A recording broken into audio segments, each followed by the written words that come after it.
Our story begins. He is headed for the old fishing hole.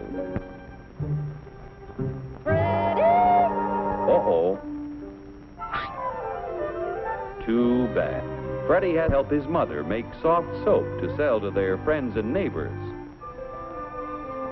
Shucks, if I didn't have to work. Think of all the fun I could be having.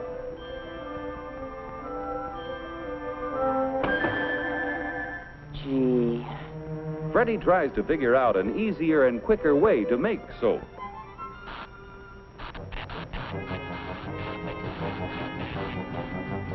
He goes to work to make his dreams of fun come true.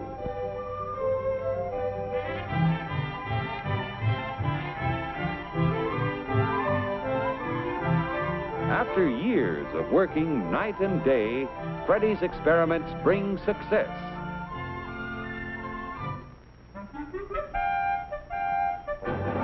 Soap in cakes. Pretty soon, word gets around to the housewives who want shorter, easier wash days and cleaner clothes. Freddie's soap is just what they need.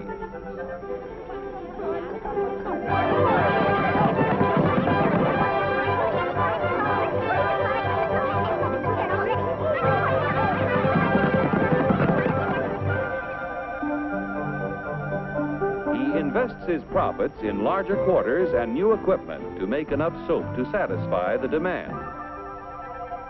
Finally, his dreams come true. Time off for fun on Saturday.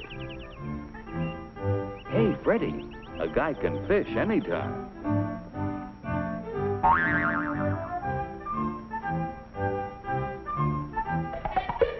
At 23 skidoo. Goodbye, Freddie. Hopelessly in love, he wants to make good in a big way. So, back to work. As the company grows, it brings the railroad and other businesses to town. Increased property taxes from the thriving community help to build better schools, streets, parks, libraries, playgrounds, and waterworks. Taxes even help to provide more and better governmental services, such as police protection.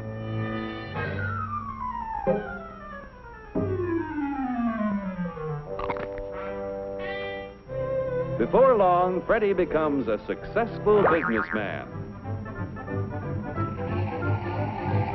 And, incidentally, a successful husband and father. Fudsie's expanding company creates all kinds of jobs that never existed before. To increase production and sales, Fudsie builds up a strong labor management team. Each year, he invests a portion of his profits in research to develop better soap that can be made to sell at lower prices. The Fudsie Company continues to grow with the years because it makes a good soap, which in competition with others sells at a fair price. Competition forces each manufacturer to improve his product, to sell it for less, and to give the consumer more for a dollar than his competitor. And Fudsie is hard to beat. Finally, he gets so many orders he realizes that one factory simply can't meet the demand. His profit motive starts sparking to figure out a way to increase production. He forms a corporation and issues stock to raise money to build factories from coast to coast. Fudsie's employees have faith in his management and back him with their savings. Banks loan depositors money to help finance the expansion program. Insurance companies loan the funds of their policyholders to help build the factories. Stock exchanges act as a clearinghouse for people from all walks of life to buy securities. Before long, everybody gets plenty of soap. At last, Fudsie's success is complete. Soap City. The profit motive, which drove Fudsie to accomplish so much, may bring out the evil as well as the good. Hello? Fudsie, old boy, I've got a great idea. Between us, we control 70% of the country's soap sales. Yeah, but... Quiet. Let's see what's cooking. I smell trouble. Let's raise and fix our prices. Controlling 70% of the market where we'll clean up. Terrific. We'll make millions. Millions. Go. Quiet. Okay, Sam. It's a deal. You'll be sorry. Fudsie and Sam Sudso raise and fix prices, but the result is not what they expect. A competitor comes along with a good bar of soap that sells at a lower price. Since shoppers always seek maximum value, only the lower priced soap sells, while Fudsie and Sam Sudso's profits turn into losses. 99 times out of 100, competition works.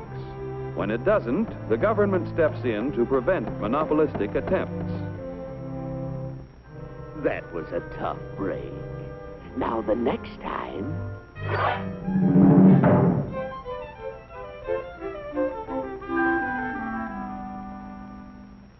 Only a business operating at a steady profit can give its workers security and employee benefits.